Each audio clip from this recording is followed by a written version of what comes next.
In yesterday's Punch, August 27, 2025, it is stated that the immediate past Vice Chancellor of University of Lagos, Professor Oluwatoyin Ogundipe,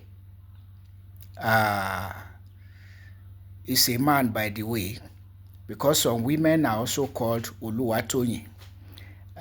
But this is Professor Oluwatoyin Ogundipe saying that between 2015 and 2022, a period of 7 years, 256 first-class students were retained as lecturers. Between 2015 and 2022, 256 first-class students were retained by the university, but were retained as lecturers by the university. That is a standard practice, to retain as much as possible first-class students. And so, credit is given to the university. But of course, University of Lagos, otherwise called UNILAG, is one of the best and most respected universities in Nigeria. Now, 256 first-class students retained as lecturers by the university between 2015 and 2022. But by October 2023, only 17 of the 256 remain in the university, UNILAG. The others have relocated for greener pasture. And so 239 first-class students retained. Among those retained by the university, 239 of the 256 first-class students retained as lecturers relocated, leaving only 17 of 256 first-class students retained as lecturers. And why? According to Professor Ogundipe, because of poor remuneration. Ironically, and unfortunately, Professor Ogundipe did not go into the cause of poor remuneration and the role of ASU extorting 2% of each ASU member's monthly salary poor remuneration, without explaining the cause of poor remuneration. And I'm sure if he were asked, he would say, or he expected people to assume that the cause is government. But without mentioning that of the poor remuneration, ASU leadership is extorting a percentage of each ASU member's monthly salary as from 2012, when the leadership doctored the constitution of the union to be extorting 2% of each ASU member's monthly salary and to increase or decrease the percentage as deemed fit by the union's leadership alone. And so 2% 2012 to 2024 last year, when the 2% went up to 3% as deemed fit by the leadership of the union. So when you talk of poor remuneration, without mentioning the role of ASUU leadership, extorting a percentage of each ASUU member's monthly salary monthly, you have not done justice at all. And I don't know why that should escape a vice chancellor who is supposed to be a lecturer himself, a member of ASUU himself. You know, is he telling me that he's happy that 2% or 3% of each ASUU member's monthly salary monthly is being extorted by the union? Plus, again, when you talk of poor remuneration, what happens to the 2009 agreement due in 2013 but has not seen the light of day since 2013? And that happens to be the very year ASUU leadership came up with the fraudulent concept of earned academic allowance being taken from government in lieu of implementation of the 2009 agreement. And ASUU leadership started ending every strike with collecting fraudulent earned academic allowance from government. So you just said because of poor remuneration. Yes, they have gone in search of greener pasture. You have been saying this, that you cannot continue to blame government without blaming the exploitative ASUU leadership that became corrupt to unprecedented levels as from 2012 till date, extorting a percentage of each worker's monthly salary monthly in the name of a workers' union. You ask me 2% or 3% for what? And I answer you, membership subscription.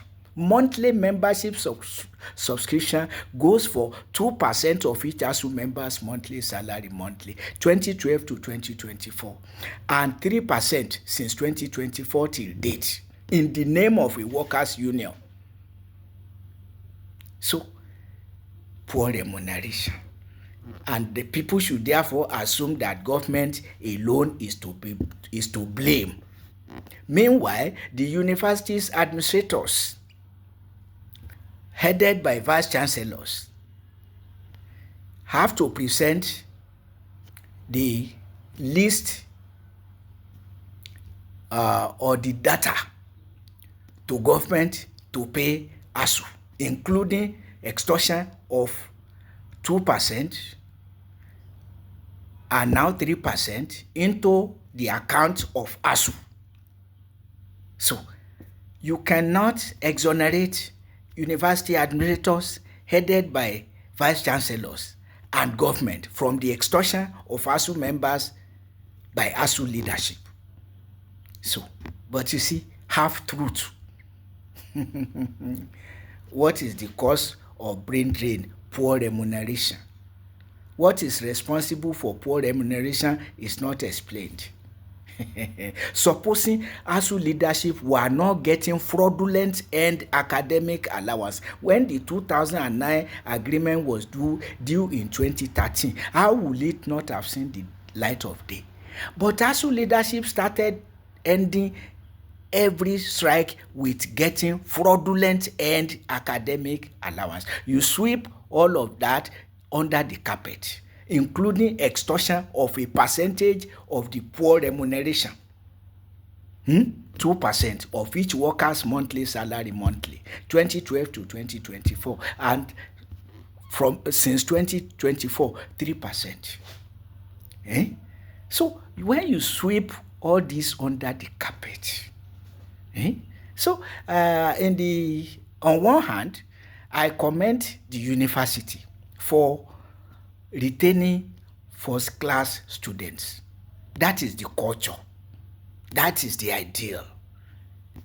But when you now have 17 of 256 lecturers left of the first-class students retained as lecturers, certainly is a serious case. 239 relocated from University of Lagos, one of the topmost at least universities in Nigeria. Because if you are listing the topmost and you have not included Unilag, it's not complete. So it's a highly respected institution, and so commended also for retaining first-class students. But the first-class students you retain as lecturers are relocating because of poor remuneration. Yet you are part and parcel of presenting or condoning exploitation of ASU members by ASU leaders and getting fraudulent and academic allowance in the name of the workers. Their salaries being extorted of a percentage by the union. Their increment and of salary and better working condition packaged into the 2009 agreement is not allowed to see the light of day because of the fraud, the scam called End Academic Allowance. Will Professor Ogundipe tell me he doesn't know about that? Oh my God. So half truth. So when you say you are retaining first class students, we give you credit, we clap for you. But what is the cause? Poor remuneration. Then you develop, you don't go further to state the causes of poor remuneration, the causes. Because, a percentage of each worker's monthly salary in the name of a workers' union. What can be more criminal? Or is it getting fraudulent and academic allowance shared with the non-academic unions that should earn their own excess workload allowance, which stopped happening as from 2013 when ASU leadership arrowheaded the scam. So, yes, brain drain. Poor remuneration is a big cause, but what is the explanation? But let me give another reason for poor for brain drain. One, nepotism, favoritism, employing people not because they are suitable in education and age, because sometimes they employ people who don't spend 10 years in the system and coming from secondary school, so they don't consider their age, they don't consider their academic excellence or anything, just because they have long leg. Nepotism and favoritism are also causes of brain drain, because you see, at least, it's too poor. Of 256, only 17 in 7 years. In 7 years. No, in 8 years. In 8 years. 256 retained between 2015 and 2022. But by October 2023, only 17 of 256 remaining, 239 relocated. And this is what Professor Ogundipe has said for University of Lagos. is applicable, will be applicable to other universities, because this is Nigeria. It's Nigeria. But also that not all that deliberate employment of unsuitable people, if only because of their age. How do you employ somebody from secondary school teaching to university teaching that will not spend even 10 years in the system? So let's say the person comes in as assistant lecturer. Now we become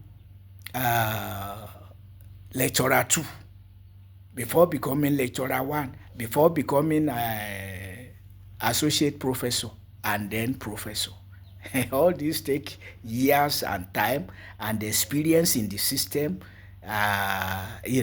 So, but this is the issue. Why are people dodging the reality that ASUU leadership is extorting a percentage of each ASUU members' monthly salary monthly as membership subscription monthly? And ASUU leadership should know that ASUU members are equal, and so should have equal obligation to the union, and the percentage is not equal amount of money from everybody. So justice is turned on its head. Corruption at its maximum being played by ASUU leadership and being dodged by, but of course, Ogundipe himself was vice chancellor and endorsing the extortion of ASUU members in both their salaries and allowances, because ASUU leadership suddenly become the one who will collect allowance from government and find how to share it, and not that get what you earned. No, it's not getting what you earned. It's a lump sum taken by ASUU leadership from government and shared lopsidedly after the leaders taking what they want for themselves in millions of naira, giving pittance to the workers. Sometimes less than 20,000. This is what I heard from people affected in the among the lecturers, and sometimes less than 10,000 among the non-teaching staff. So you are talking of poor remuneration without explanation, because you know that by the time you explain, you will try to avoid not to be ridiculous. Yeah, reality.